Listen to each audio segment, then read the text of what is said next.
పార్లమెంట్లో ప్రజల తరపున ప్రశ్నించాల్సినటువంటి రాహుల్ గాంధీ వేరు వేరు చిన్న చిన్న సభలు ఏర్పాటు చేసుకొని అక్కడ తనకు నచ్చిన ధోరణిలో కుళ్ళు జోకులు వేసుకుంటూ ప్రధానిని తోలనాడుతూ లేదా తక్కువ చేస్తూ ముందుకు సాగుతూ ఉన్నారు. మరి ఇదేమైనటువంటి పరిణితో, ఇదేమి రాజకీయ వృద్ధో నాకైతే తెలియదు.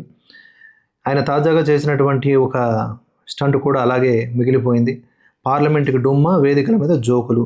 సభకు రావడానికి సమయం ఉండదు కానీ స్టేజీల మీద పంచ్ డైలాగులు వేయడానికి మాత్రం ఎప్పుడు ముందుంటారు. ఇది నేటి విపక్ష నేత ఎల్ఓపి గారి తీరు. ఇటీవల జరిగినటువంటి రచనాత్మక కాంగ్రెస్ సదస్సులో రాహుల్ గాంధీ ప్రధాని నరేంద్ర మోదీ గారి విదేశీ నాయకుల కౌగలింతల విధానాన్ని ఎగతాళి చేశారు.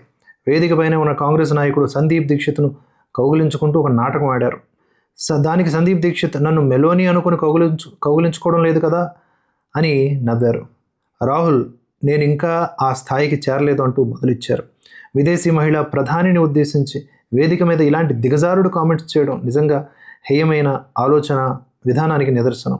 రాజకీయాల్లో హాస్యం ఉండొచ్చు, కానీ ప్రతిపక్ష నేతగా ఉన్న వ్యక్తికి ప్రభుత్వం యొక్క విధానాల్ని ప్రశ్నించడం, సరైన ప్రత్యామ్నాయాలు చూపించడం గురుతర బాధ్యత కావాలి. కానీ రాహుల్ గాంధీ తీరు మాత్రం పూర్తి భిన్నం.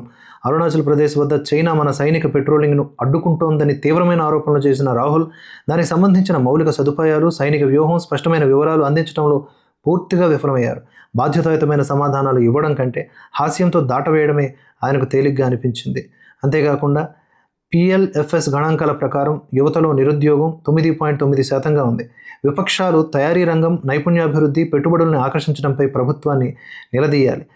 కానీ దానికి భిన్నంగా కేవలం 50% రిజర్వేషన్ పరిమితిని తొలగించడంపైనే రాజకీయం చేస్తున్నారు. అసలు లేని ఉద్యోగాల్ని రిజర్వేషన్లతో విభజించడం ఎలా సాధ్యమవుతుంది?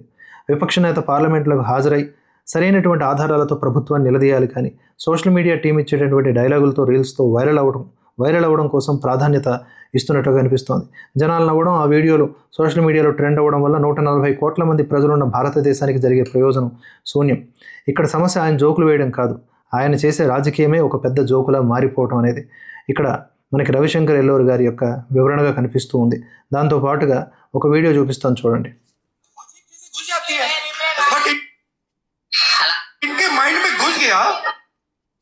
अजीब चीजें घुस जाती है, बट इनके माइंड में घुस गया कि फॉरेन पॉलिसी इज दिस.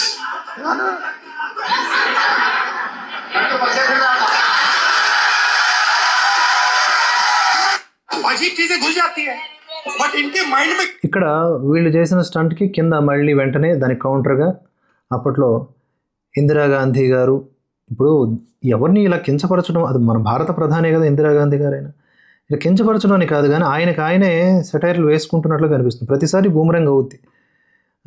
ఇప్పటి వరకు నరేంద్ర మోదీ గారు మెలోనీ గారిని హగ్ చేసుకున్నట్లుగా వీడియోలు ఉన్నాయా? షేక్ హ్యాండే కదా.